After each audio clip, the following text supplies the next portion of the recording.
checking in with our triple S. So we want the back of the skull on the ground, our shoulder blades, and our sacrum, which is the lowest part of the spine right above the tailbone. So notice if it feels challenging to get those 3 touch points down. Do you need to adjust a little bit?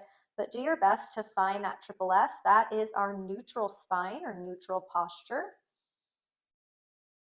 And let's start to breathe a little bit more intentionally. As you inhale, see if you can feel the rib cage expand side to side. Exhaling it out. Breathing into the sides of the ribs. If you've done my reset classes, you are welcome to put your hands on your ribs like we do in those for a little bit more feedback and awareness on our breath, but you don't have to. And now see if you can feel the rib cage expand front and back. Breathing into the back ribs.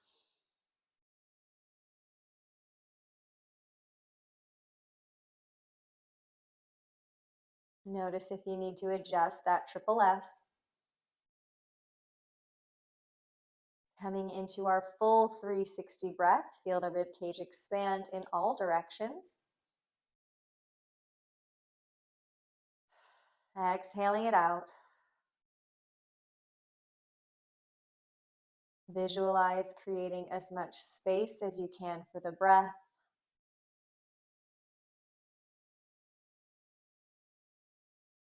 So that is our 360 breath.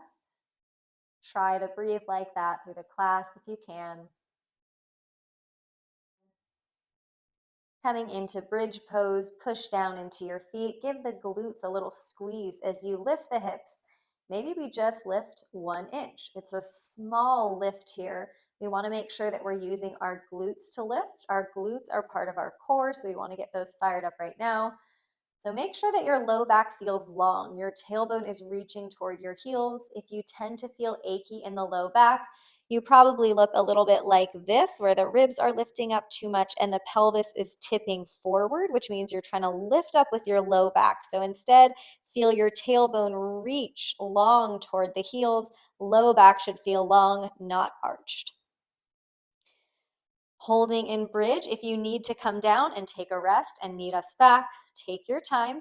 But let's try to hold really strong in those glutes. Reach the right palm up, take the left fingers, pull back on the right hand to stretch out our right wrist. So this is stretching into wrist extension. We spend a lot of time with our wrist in flexion, which is the opposite way. Switch hands, left palm up, pull back, hold strong in the glutes.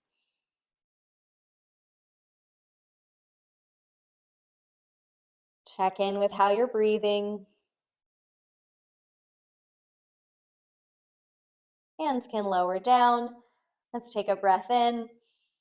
On an exhale, lower down, nice and controlled. Checking that triple S again, making any adjustments. Bring your hands anywhere on your torso. So depending on the length of your torso, maybe your hands are touching part of your ribs, part of your pelvis, but anywhere on the torso is fine. Take a breath in, expand into the ribs. As you exhale, let's exhale like we're exhaling through a straw. Inhale, breathe into the ribs. Exhale through a straw. We'll keep the breath like that and just add a little movement with the hands. So inhaling. As you exhale, hands are just going to draw in towards center a little bit. So not really any pressure, but just a little guidance. Inhale, expand into the ribs. Exhale through your straw like you're trying to take the sides of your torso and just slightly draw in towards center. So making sure that we're exhaling through the straw. My hands are just going from the sides of my torso and drawing in toward the belly button.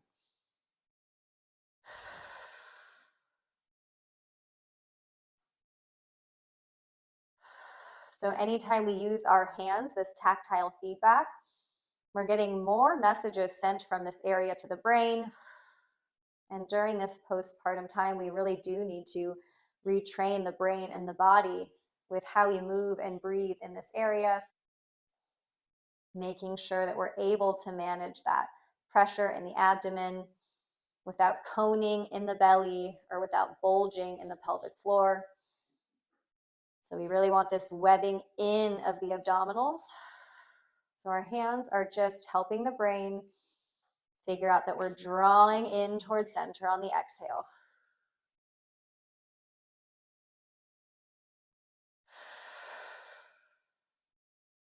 Keeping that triple S.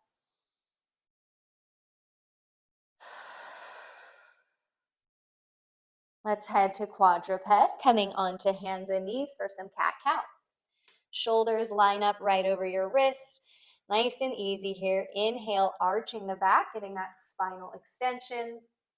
Exhale, rounding the back, spinal flexion. Any pace that feels good. You can always start really gentle, and each time see if you can get a little bit more movement, a little bit more space. Noticing any areas that feel particularly restricted. Do you feel it mostly in the lower back, the mid back, the upper back? You can breathe however it feels good to breathe right now. Nose or mouth.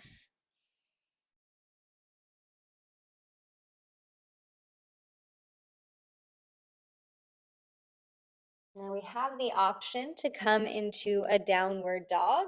That's going to be up to you and how you're feeling in your body at this part of your healing process. Child's pose is always an option. Any variation of child's pose. You can try down dog and come right back into child's pose, but if you are coming to down dog, let's do this slowly. Lifting the front of the throat, finding that neutral spine. Tuck your toes under. Let's inhale. Exhale through a straw. Hover the knees. Keep the weight in the arms and the hands as you lift the hip creases up. Exhaling the air out. Letting the knees stay soft. So we're going to have a huge bend in the knees. Think about lifting your hip creases right where the thighs meet the torso, way up toward the ceiling. Lifting your front ribs up, almost like you're trying to lift your armpits up. Take another inhale. Exhale through a straw. Lower the knees carefully back into that quadruped. So we exhale through the straw there. We do need that core support on the way back down. Step your left foot forward into a low lunge. You can untuck those right toes, lifting up. Let's check that stack of our neutral spine here. So you want our ears stacking right over our shoulders stacking over our ribs, and our ribs stacking over our pelvis. Firm that right glute a little bit so that we can really actively stretch the front of that right hip. Let's roll our shoulders back. One shoulder at a time. This is just such a feel-good movement to get into the shoulders, the upper back, maybe even the neck.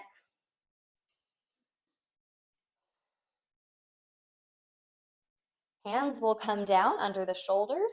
You could also come onto fists if that feels better. Take your left foot and step it out to the left.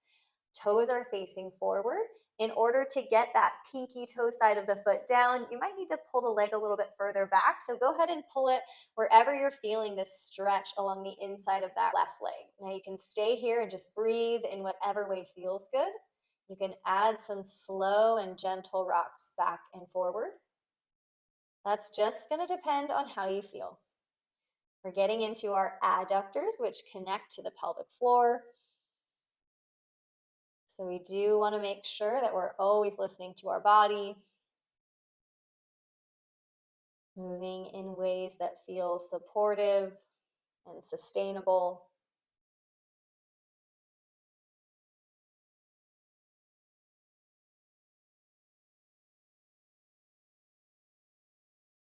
Bring that left knee back in. So we're back in that quadruped. Right foot steps forward this time, coming to that 90-90 lunge. Check that stack. Ears over the shoulders, shoulders over the rib cage over the pelvis. Firm that left glute. So almost like a bridge pose kind of firmness in that left glute. Roll one shoulder back at a time. Bringing up some tight tissue that you are probably feeling in the upper back. Checking in with your breath. You can close your eyes anytime if that feels like a nice option. Hands or fists will come under the shoulders. Right foot steps out to your right. Parallel the foot so the toes point forward. Check in with that neutral alignment of your spine, that triple S. Stay or add those rocks. Slow and gentle.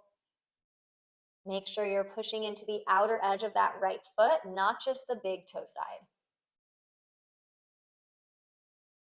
Take note if this side feels any different than the left side.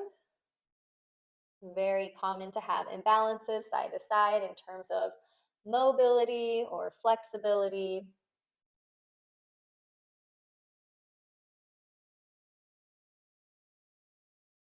Coming back to quadruped, if downward dog felt okay in your body, you are welcome to lift back up. If you want to take a child's pose, you can take a child's pose. You can take cat-cow, but we're going to take a couple breaths. Wherever you are, let's try to feel that 360 breath, expanding into the ribs, front, side, and back.